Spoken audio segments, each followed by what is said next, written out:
Okay, so now we will start new chapter multiplication. Okay, so multiplication की हम properties के बारे में discuss करेंगे. We have already discussed here properties, addition properties, subtraction properties we have already discussed, but now we will discuss today multiplication properties. Okay, so हर एक के sign के according properties भी different होती है. Is that clear? So properties के बारे में हम पढ़ेंगे. प्रॉपर्टीज कौन कौन सी है? एडिशन में हमने पढ़ा था, और properties order of properties. Okay,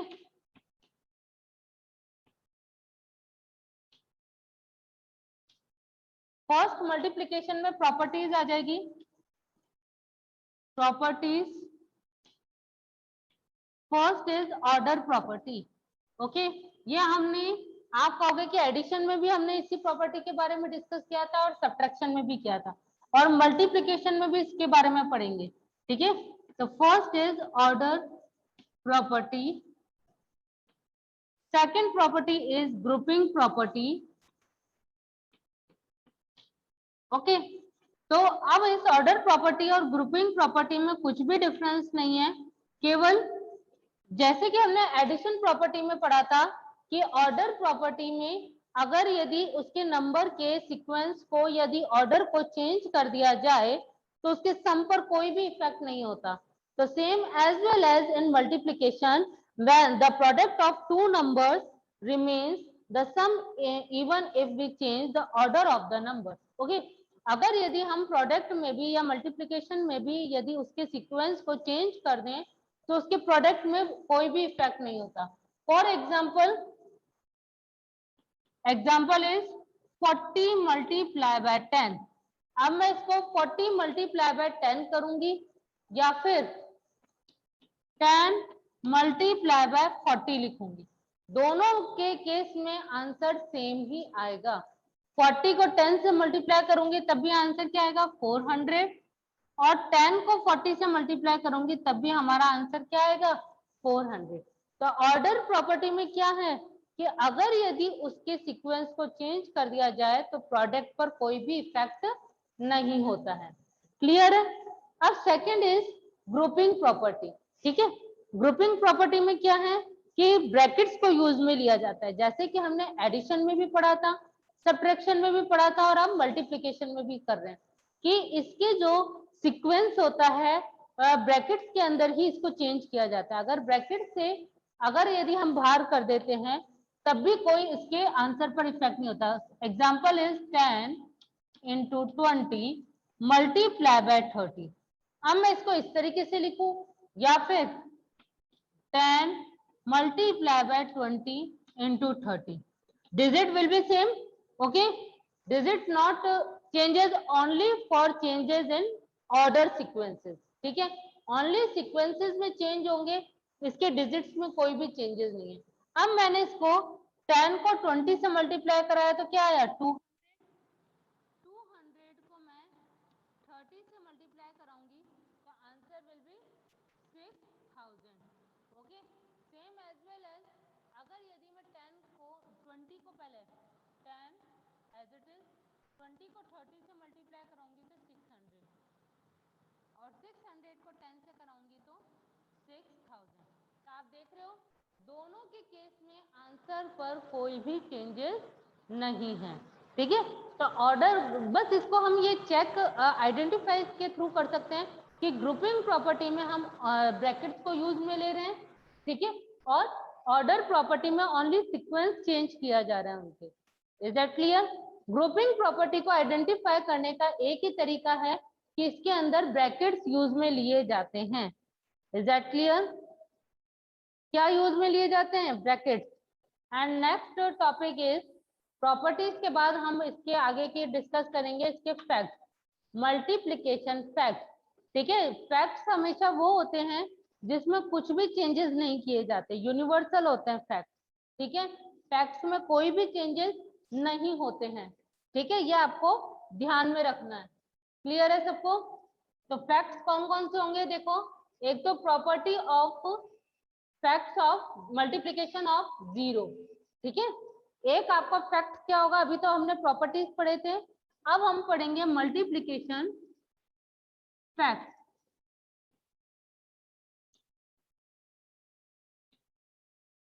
multiplication fact, okay.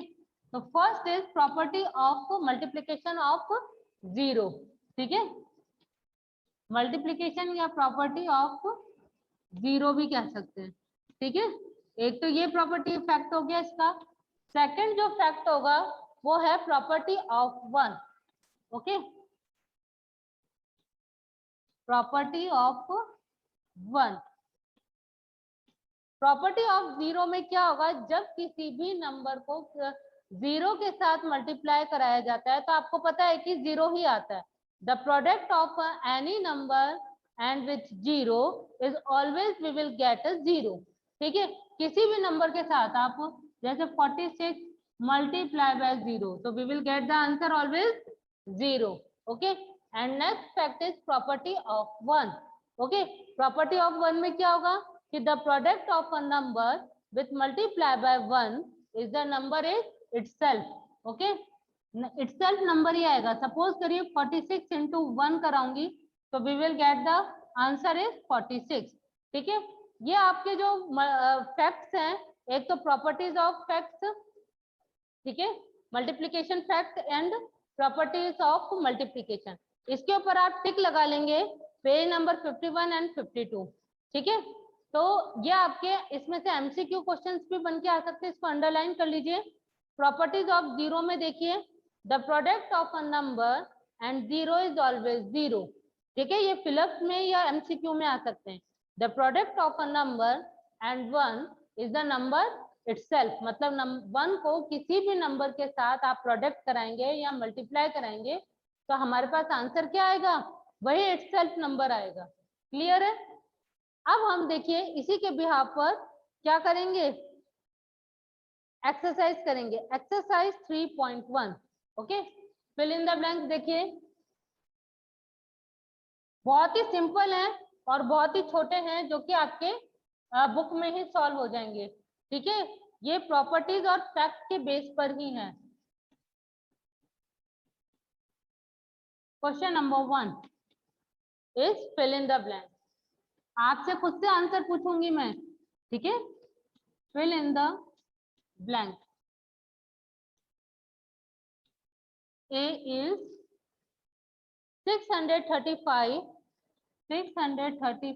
multiplied by 12 is equal to dash multiplied by 635, okay.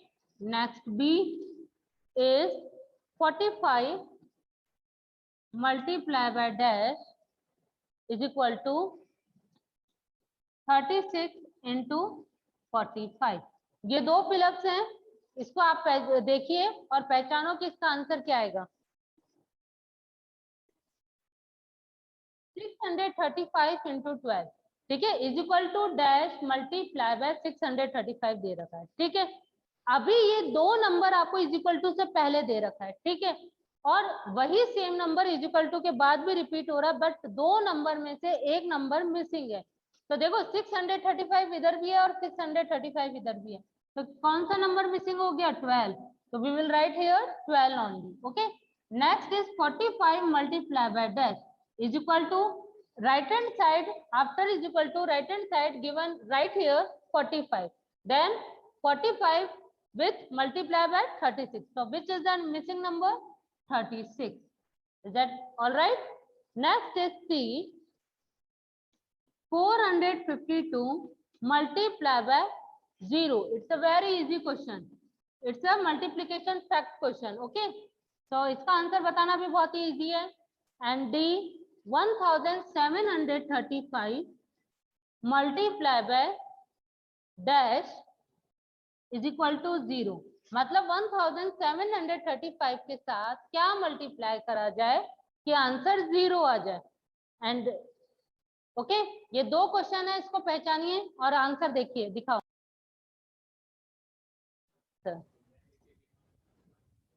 Yes, 452 multiply by 0, क्योंकि 0 के संग किसी भी नंबर को मल्टीप्लाई कराएंगे तो we will get the answer is 0। Next is 1735 multiply by dash is equal to 0, मतलब कि जो इज इक्वल टू के बाद दे रखा है वो आंसर है, मतलब कि इसको किस नंबर के संग मल्टीप्लाई करें कि 0 ही आ जाए, तो answer will B 0। Okay, and next is E.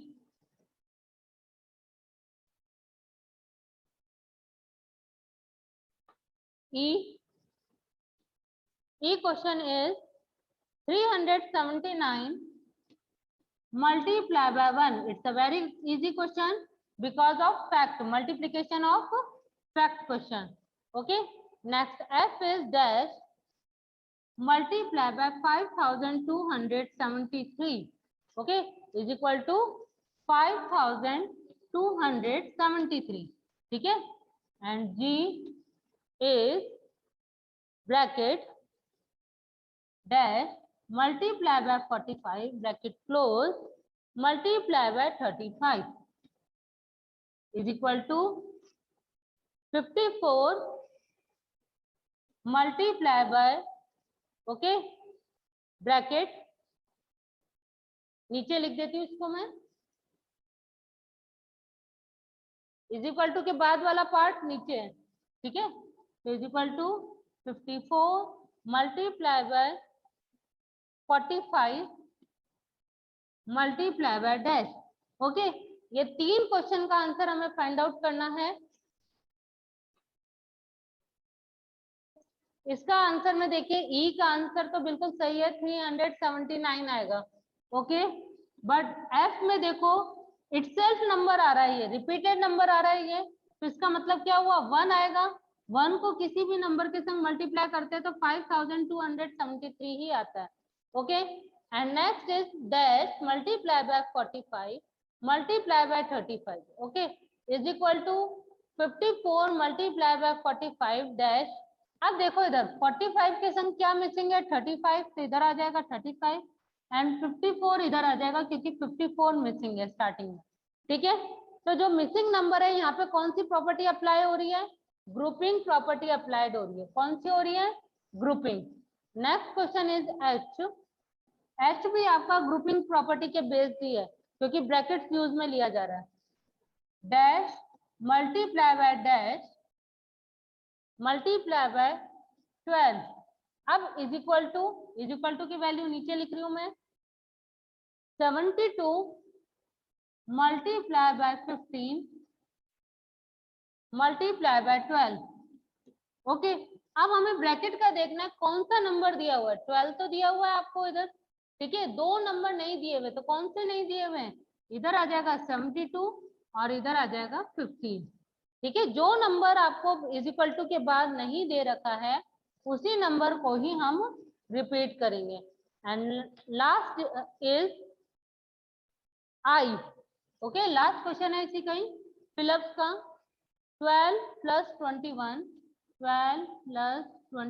Bracket close multiply 7 is equal to 12 multiply by 7, 12 multiply by 7 plus 21 multiply by dash. अब ये कह रहा है इस ब्रैकेट का मतलब ये हुआ कि 12 प्लस 21 मतलब ब्रैकेट क्लोज, ब्रैकेट में मल्टीप्लाई बाय 7 मतलब कि 7 इन दोनों नंबर के संग मल्टीप्लाई होगा। तो फर्स्ट में देखिए 12 इंटू 7 हो गया, प्लस का साइन है बीच में तो यहाँ पे प्लस आ गया, फिर 21 मल्टीप्लाई बाय 7 हो जाएगा, मतलब कि ये 7 12 के संग भी मल्टीप्लाई होगा और 21 के संग भी मल्टीप्लाई होगा। क्लियर है सबको? Now continue our next question, question number 2। अब आपको ए बी सी एक क्वेश्चन में दिया हुआ है 2 में, सॉल्व। ए दिया हुआ है 10 मल्टीप्लाई बाय 50 इंटू 60, मतलब 3 क्वेश्चन दिए हुए हैं, इन तीनों क्वेश्चन को हमें देखना है कि क्या वो सही है या कौन सी प्रॉपर्टी इसके अंदर अप्लाई हो रही है। सॉल्व करके भी देखना है और उसमें ये भी बताना है कि कौन सी प्रॉपर्टी अप्लाई हो रही है, क्योंकि सॉल्व लिखा हुआ है क्वेश्चन नंबर 2 में। ओके, तो question number 2 is a 10 bracket में दे रखा है 10 इंटू 50 ब्रैकेट क्लोज इंटू 60। अब हम इसको सॉल्व करते हैं, ठीक है। सॉल्व करेंगे तो क्या आएगा, पहले ब्रैकेट का सॉल्व करेंगे 500, 10 5 जा 50 एंड 500 मल्टीप्लाई बाय 60, ठीक है। अब 60 को 5 से 6 5 जा मल्टीप्लाई कराएंगे, 6 5 जा 30 एंड हाउ मेनी जीरोस 3, तो 3 जीरो, द आंसर इज 30,000। ये तो ए का आंसर आ गया, ठीक है। बी का आंसर क्या आया, B is 10 into 60, 10 into 60 into 50, ठीक है। अब देखिए डिजिट वही सेम है, एक क्वेश्चन का है, डिजिट सेम है बट प्लेस चेंज की गई है। तो ब्रैकेट को हम सॉल्व करेंगे, 10 6 जा 60 एंड 2 0, ठीक है, एंड 50। अब 50 से मल्टीप्लाई करेंगे तो 5 6 जा 30, ठीक है, और कितनी जीरो हो गई 4। तो आप देख रहे हो आंसर सेम ही आ रहा है, ठीक है। ए का आंसर भी सेम है और बी का भी सेम है, केवल ग्रुपिंग प्रॉपर्टी के अकॉर्डिंग यहाँ पे डिजिट से डिफरेंट डिजिट की पोजीशन चेंज की गई है। सी क्वेश्चन है, व्हाट डू यू ऑब्जर्व, इन सब चीजों से आपने क्या ऑब्जर्व किया। तो आप क्या लिखोगे इसके अंदर सी में, कि एक तो ग्रुपिंग प्रॉपर्टी इसके अंदर अप्लाई की जा रही है, ठीक है। ग्रुपिंग प्रॉपर्टी में आप अप्लाई कर रहे हो, ग्रुपिंग प्रॉपर्टी अप्लाई हो रही है, और एक और चीज इसके अंदर है कि इसके अंदर यदि प्लेस चेंज किया जा रहा है लेकिन आंसर पर कोई भी इफेक्ट नहीं है। क्लियर है सबको। तो 3.1 एक्सरसाइज आपकी क्लियर कंप्लीट हो चुकी है। अब यदि कोई भी डाउट हो तो आप मेरे से पूछ सकते हो।